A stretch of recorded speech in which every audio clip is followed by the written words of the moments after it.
Dalili kuu tatu ambazo zinaonyesha yai lako limeachiliwa kwenye ovari, lipo kwenye mirija ya uzazi na linasubiri mbegu za kiume kwa ajili ya kurutubishwa na kupata ujauzito.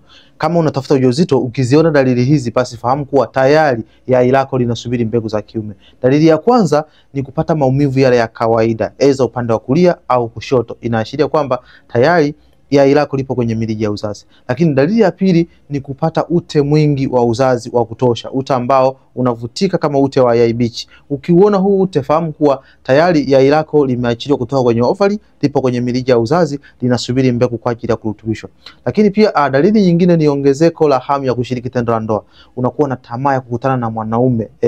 Hii inaashiria kuwa tayari yai lako limepevuka na lipo kwenye mirija ya uzazi, linasubiri mbegu za kiume liweze kurutubishwa. Kama ni mwanamke ambaye unatafuta ujauzito, ukiziona dalili hizi au ukiona dalili mojawapo kati ya hizi dalili, basi fahamu kwamba upo kwenye kipindi cha kubeba ujauzito, unapaswa kushiriki tendo la ndoa.